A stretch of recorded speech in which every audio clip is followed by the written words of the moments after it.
Alright guys, I want to welcome you all back to the RAD Potential YouTube channel. We're out here in the shop. We're going to be piddling with the silver car, affectionately known as the Mouse, because we found a bunch of mouse in it at one point in its life whenever I was daily driving it. So we're out here.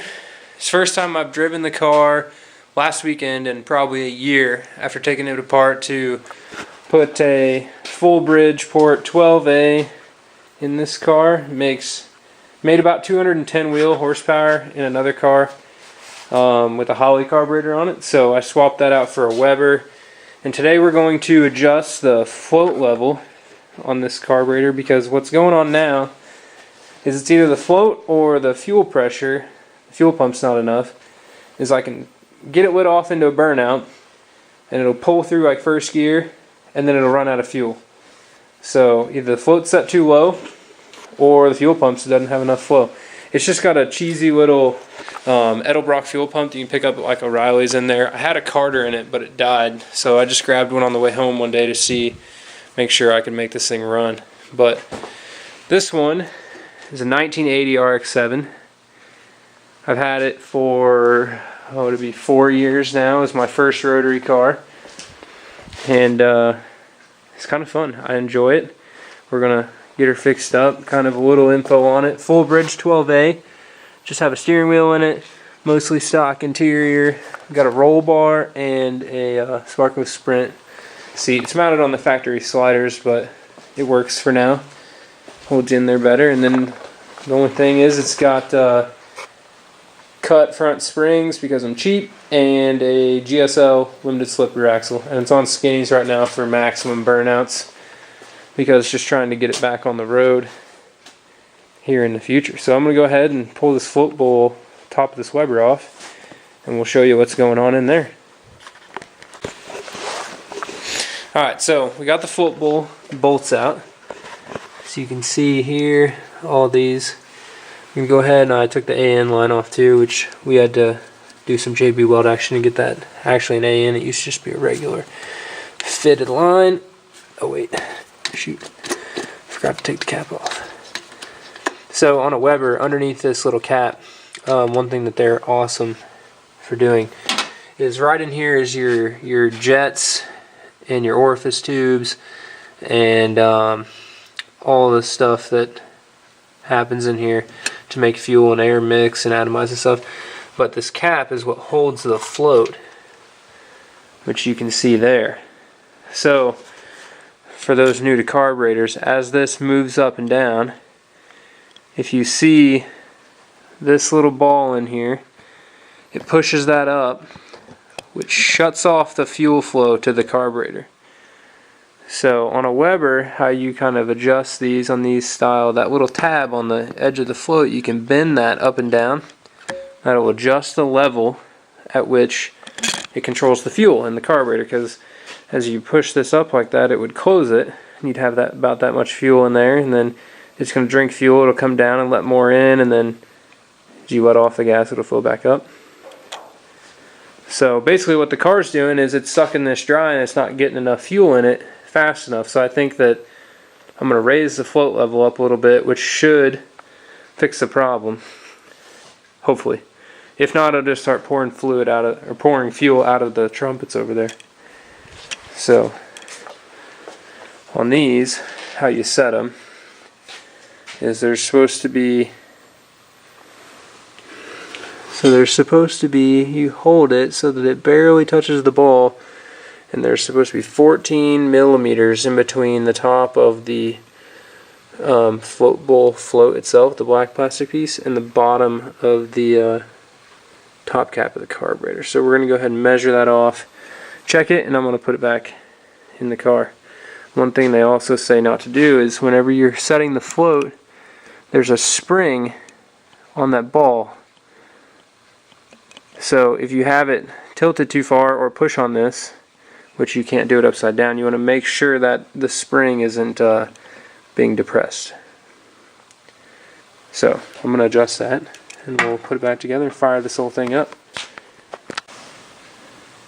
Alright, so adjusted the float real quick. We're going to kick the key on. It's like I showed you earlier. Hear that pump running. The main thing you want to come look for Oh, poop. Look at that.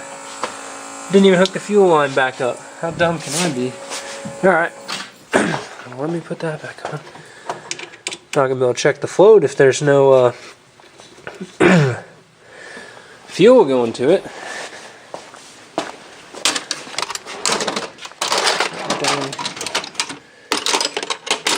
I just put that wrench. That's over here. Snug this baby up. Doesn't look like much fuel is coming out of there, but you got a clogged filter or something. Take two. Okay. So, fuel should be flowing. We're going to see the pressure come up here in a second once it fills up the bowl. Which it doesn't really sound like it's pumping much fuel at all. So there the pressure's coming up. And it most likely will start coming out of here anyways, because just the pump makes a little more pressure than you need. But it looks like nothing. Cool. I'm going to kick this off and we'll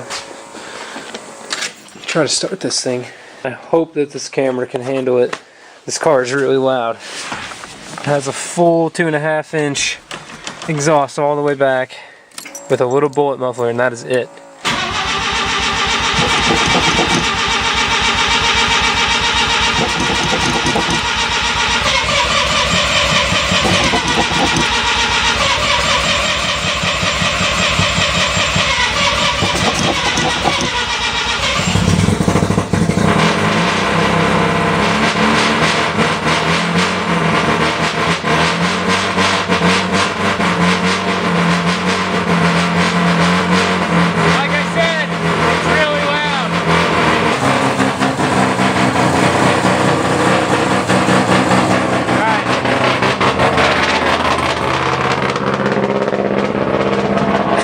Walk over here so you can hear me.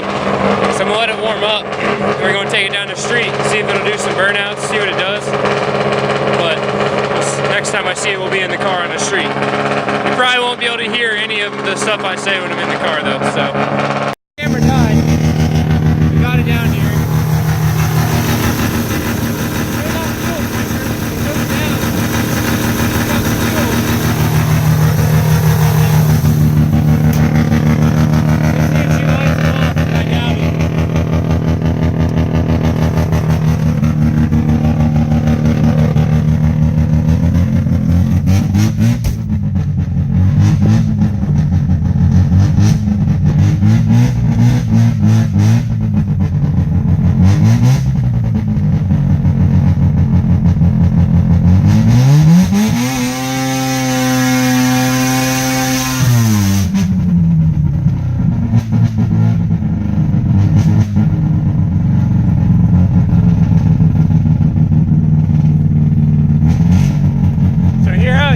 Gets all messy whenever it does that.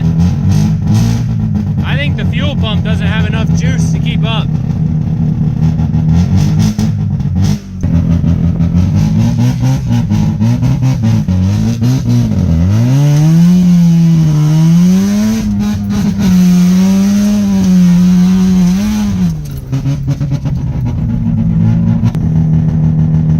We have that far to go.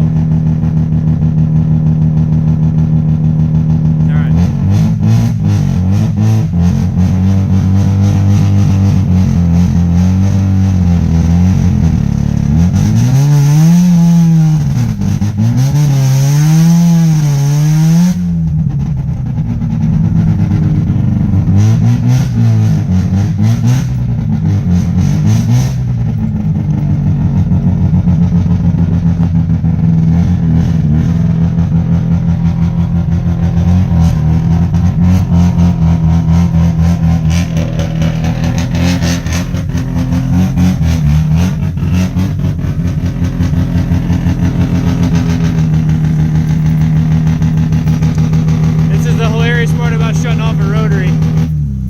Cover your ears. Oh, it wasn't that loud. Usually they backfire real loud right after you turn them off whenever you got these big port jobs. Alright. Well, gonna have to sit outside tonight because we're gonna be working on the next car over there in line tomorrow. So we'll get it back in the garage after that one's fixed, but at least it runs and I can get another Carter pump or something ordered. Those Webers just drink the fuel up. So anyways, on today's episode of The Mouse #1 on the RAD Potential YouTube channel, just want to thank you all for tuning in and checking out. And if you like what you see, make sure you subscribe if you want to see some more. If not, then I'll still be here. So thank y'all. Keep it rad.